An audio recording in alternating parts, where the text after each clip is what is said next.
Hello guys, இந்த video நம்ம என்ன பார்ப்போம்னா ஃபைட் லைக் எழுதுறோம் மான்வா சீரிஸாக பார்க்க போகிறோம். மான்வா ரொம்ப ஃபன்னாகவும் சில இடத்துல நம்ம யோசிக்க வைப்போம். ஸ்கூல் ஃபைட்ஸ் நிறைய இந்த மான்வால் இருக்கும். ரொம்ப பேசாம வாங்க வீடியோக்குள்ள போகலாம். எபிசோட் ஸ்டார்டிங்ல இங்க ஒரு ஃபைட் போயிட்டு இருக்கு. ரெஃப்ரி வந்து சொல்றாரு அவ்வளவுதான் அவர் தோத்தாரு, நீங்க ஜெயிச்சிங்கன்னு சொல்லி அனௌன்ஸ் பண்றாங்க.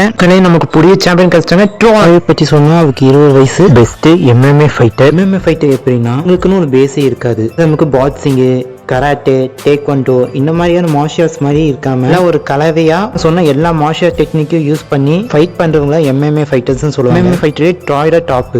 நினைச்சு பார்க்கறேன் அம்மா எங்கிட்ட என்ன சொன்னாங்க, ஒரு ஸ்ட்ராங்கஸ்ட் மேனால நீ இருக்கணும் அவங்க அம்மா சொல்லியிருப்பாங்க. ட்ராய் யோஸ் பார்த்துக்கிட்டே முக்கிய செய்திகள் நேற்று நடந்து முடிச்சேன். சர்வதேச போட்டியான அன்பேரல் போட்டி நேற்றோட நிறைவேறிருந்தது. ஃபைனல்ஸ் போன ஜூரோ மாஸ்டரான ஜோசப் நாகேசாவோ ஃபைனல்ஸ்ல போனாங்க. 2வது ரவுண்ட்ல லைன் மிங்கி மூலமா ஜோசப் நாகேசாவை உட்கரிச்சு ஃபைனல்ஸ் வின்னரா ட்ராய்க்கு வெறும் 20 வயசான ட்ராய்க்கு ஜூரோ மாஸ்டர் ஜோசப்பை வின் பண்ண முடியுமா? ஜென்ரேஷனோட எம்எம்ஏ ஃபைட் தான் டக்கப் முறைன்னு மீண்டும் நிரூபிச்சு காட்டிருக்காங்க. இந்த சின்ன வயசுல இந்த வேர்ல்டு சாம்பியனானது இவர் தான் முதல்ல. இப்போ டைட்டில் கொடுத்துருக்காங்க இந்த வேர்ல்டு ஸ்ட்ராங்கஸ்ட் மேனு. நாட்டுக்கு ட்ராய்க்கு ஒரு பெருமை சேர்த்து கொடுத்துருக்காரு. ஜோசப் பார்த்து கண் கலக்கிட்டேன், அம்மா உங்க ஆசை நான் நிறைவேற்றிட்டேன். நம்ம ட்ராய்க்கு பேரு புகழ் எல்லாம் இருக்குது. ட்ராய் உச்சத்துல பார்த்து நம்ம ட்ராய் நடந்து போட்டுக்க நேரத்துல தான் சடனா ட்ராய் ஷாக் ஒரு பார்க்க உயரமான பெட்ல ஒரு பொண்ணு நின்னுட்டுக்கிறா.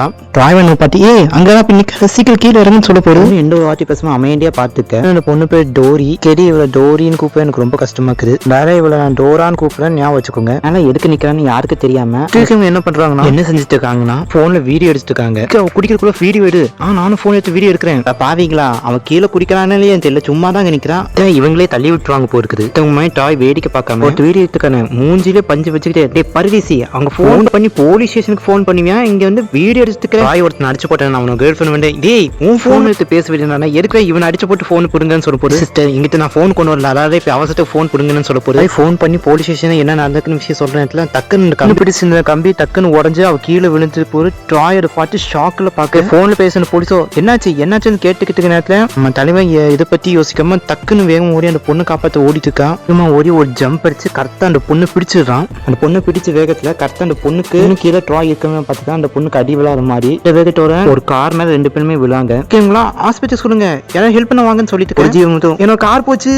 யோசிக்கணும் இந்த பொண்ணுக்கு ஏதோ ஆகலன்னு நினைக்கிறேன். இப்பதான் என் வாழ்க்கை ஆரம்பிச்சுது, அதுக்குள்ளயுமா இப்படிதான் என் வாழ்க்கை முடியணும். இன்னும் கொஞ்சம் நான் பெட்டரா வாழ்ந்துருக்கலாமோ நம்ம ட்ராய் சொல்லி கண்ணு மூட இன்னும் ஹாஸ்பிட்டல் தான் காட்டுறாங்க. இப்ப நான் எங்க இருக்கிறேன், இது எந்த இடம் பார்க்க ஒரு ஹாஸ்பிட்டல் மாதிரி இருக்குது. அப்படின்னா நான் பொழைச்சிட்டேன்னு தான் நினைக்கிறேன். அப்படின்னா நான் இன்னும் சாகலியா? அப்படின்னா அந்த பொண்ணுக்கு கொண்டு ஆயிருக்கா. எனக்கு தெரிஞ்ச வரைக்கும் அந்த பொண்ணு இப்போ நல்லா தான் இருக்கும்னு நினைக்கிறேன். என்னாச்சு என் உடம்புக்கு, என் கைக்கால் ரொம்ப சின்னதான மாதிரி இருக்கிறேன், அல்லாம நான் குட்டியான மாதிரியே தெரியல. ஏன் என் பாடிக்கு என்ன வித்தியாசம் வச்சுன்னு சொல்லி கண்ணாடி பார்க்க போல தெரியுது. இந்த கண்ணாடி என் முகம் தெரியப்பெல்லாம் ஏதோ பொண்ணூறு முகம் தெரியுதுன்னு போய் பார்த்தாலே தெரியுது. அந்த பொண்ணூறு உடம்பு தான் இருக்கிறான். அந்த மாதிரியே அவனும் ஷாக்கூட பார்க்க பேச போல தெரியுது. அவன் வாய்ஸும் ஒரு பொண்ணு மாதிரி தான் இருக்குது. இதுதான் பார்க்க அவனுக்கு என்ன நடக்குது இல்லை. உண்மையாவே நான் நாடா இருக்க வாய்ப்பே இல்லை. ஒரு நிமிஷம், இந்த பொண்ணு ஒரு பொண்ணு காப்பாற்றினா அந்த பொண்ணோட உடம்புக்குள்ள நான் இருக்கிறேன். இப்போ என் உடம்புக்கு என்னாச்சு? ஒரு நிமிஷம், என்ன எழுவரா இது எனக்கு இருக்குன்னா அப்ப என்னோட அது இதுக்கு வாய்ப்பில்ல. என்னாச்சு, என்ன பிரச்சனைன்னு ஒருத்தன் வந்து கேட்க போறது. ஐயோ என் சின்ன தம்பி எனக்கு காணும். அவ என்ன சொல்ல வரான்னு உங்களுக்கு புரியும் நினைக்கிறேன். நான் எக்ஸ்பிளைன் பண்ண விரும்பல. இருக்குது ஆனா இருக்கவே இல்லாம போயிடுச்சு ஃபீல் பண்ணிட்டு இருக்கேன். உலகத்திலேயே வலிமையான மனுஷன் ட்ராய்க்கு இப்ப ஒரு பொண்ணோட உடம்பு இருக்குன்னு சொன்னா யாரும் நம்ப போறதோ இல்ல. ட்ராய்க்கு வேற வழியும் இல்ல, டோரா உடம்பு தான் இப்ப இருக்கணும். சீன் கட்டானா டோரா ஸ்கூல் ட்ரெஸ்ஸோட இருக்கிறான். ட்ரெஸ் போட்டுக்கு அவருக்கு ஒரு மாதிரி இருக்குது. முடிஞ்சு போனது இருக்கப்ப எதையும் நம்மளால மாத்த முடியாது. இருக்கப்பன்னு இதான் என் வாழ்க்கை. ஸ்கூல் போயிட்டு அந்த ஸ்கூல் பேர் என்னன்னா ரம்பல் ஹை ஸ்கூல்னு. டோரா அதை பார்த்துக்கிட்டு ஸ்கூலுக்குள்ள போயிட்டு இருக்கிறா. பொண்ணுங்க நம்ம டோரா பார்த்து இந்த பொண்ணு தான் சூசைட் பண்ண ட்ரை பண்ணுச்சு. ஸ்கூல்ல இருக்கவங்க டோரா பார்த்து ஒவ்வொரு மாதிரி பேசிக்கிறாங்க. இந்த பொண்ணு நம்ம வேர்ல்டு சாம்பியனை கொண்டுவேன் கடிப்பத்துல மெமரி லாஸ் ஆயிடுச்சுமா. இவளுக்கு தான் யாருன்னு கூட தெரியாதாமா. நம்ம ஊர்ல போய் 4 பேர் 4 விதமா பேசுவாங்க.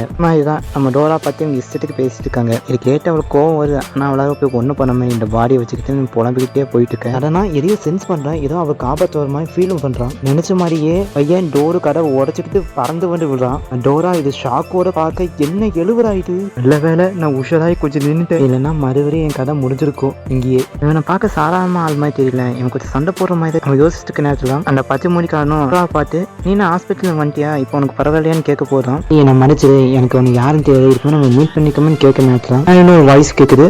உன்னை பத்தி இந்த ஊருக்கே நல்லா தெரியுமே, நீ தானே ட்ராய்க்கே கொண்டுவேன், அவளை நசுக்கே கொண்டுவேன், நீ தானே, உன்னை பத்தி தெரியாம தெரியாமக்குமா டேய் நான் செத்து பேசி யாரும் அவங்க சொன்னா நான் இன்னும் உயிரோடு தான் இருக்கேன் எனக்கு கோவப்படுறதுக்குமே பேசிட்டு பானே ஆக்சுவலா இந்த வண்டை கிட்ட வேற யாரும் இல்ல ஜூடோ கிளப் வைஸ் மாஸ்டர் இவன். ஏய் உங்க எம்எம்ஏ ஒரு குப்பை தான், பூரா மற்ற மார்ஷல் டெக்னிக் எடுத்து தான் மிக்ஸ் பண்ணி நீங்க சண்டை போடுறீங்க. உங்களோட எம்எம்ஏ ஒரு குப்பை தான், வேர்ல்டு சாம்பியன் ட்ராக்கி எனக்கு குப்பை தான். டோரா சொல்ற தயவு செஞ்சு பிரச்சனை வேணாமே, பொண்ணுங்க தான் ஒண்ணுங்க வைக்கணும், பிரச்சனைக்குள்ள நீங்க வரக்கூடாது, தள்ளி நின்று வேடிக்கை பாரு. பச்சை மணிக்கரையான தீவிர தாயோ ரசிகன், ஆனா அவன் ஒவ்வொரு மேட்சை பார்த்து அவரை மாதிரி சண்டை போட பழகிட்டு இருக்கான். கேட்க நம்ம ட்ராக்கி சாரி டோரா ஆச்சரியப்படுறான். இந்த ஸ்கூல்ல ஒரு ஃபேன் இருப்பான்னு நான் எதிர்பார்க்கவே இல்லை. எனக்கு பச்சை முடிக்காரனும் வளர்ந்துக்கிட்டு வேணும், நீ இருக்க என் சண்டை இருக்கிறது நல்லா தெரியும் எனக்கு. ஜூடோ கடவுள் தலைவன் தோக்கடிச்சதான் பிரச்சனை பண்ணிட்டு இருக்கிறேன். கேட்டுக்கோ, ஒரு நாள் ஒன்னா ட்ராக்கி வேற ஸ்ட்ராங்கா மாறி ஜூடோ கடையை நான் அடியோட அழிப்பேன்டா, இது சத்தியம்டா, இது தேவ வாக்குதா அப்படின்னு அவன் பில்டப் பண்ணிட்டு பாத்துக்க. டோராவோ இப்படி அடி வாங்கிட்டு இப்படி பேசுறான், நீ ஜெயிச்சனு என்ன பேசி பேசுவான். வளர்ந்துக்கிட்டவனா அவனை கழுத்து பிச்சு அப்படியே தூக்கி நிறுத்த என்னவா பண்ண போறான் அவனே. பாக்கி ஒரு விஷயம் புரிஞ்சு வச்சுக்கிறா, வேர்ல்டு சாம்பியனா நான் தான் மாற போறேன். அந்த ட்ராக்கி கூட என்ன கம்பேர் பண்ணல, அந்த குப்பை கூட என்ன கம்பேர் பண்ணாரு. கேவலம் ஒரு பொண்ணு கிட்ட நசுக்கி செத்துவேன், அவன் கூட என்ன கம்பேர் பண்ணான்னு சொல்லிட்டு நேரத்தை தான் மூஞ்சிலே ஒரு கிக்கு வருது. யாரு வச்சாங்கன்னு பார்த்தா டோரா ஒரு ஃபிளையிங் கிக் பண்ணி கலந்துக்கிட்டவனா பறக்க வரா. தேய்ச்சிட்டு போ இவ கெட்டா லேண்ட் ஆக. இன்னொரு வாட்டி டாக்கி பத்தி எப்படி பேச நானே ஒன்னு கொண்டு வந்தான்னு சொல்ல பச்சை முடிக்கணும். இது டோரா இல்லன்னு கத்துறோம். நம்ம இந்த எபிசோட் முடிக்கிறோம். Bye guys.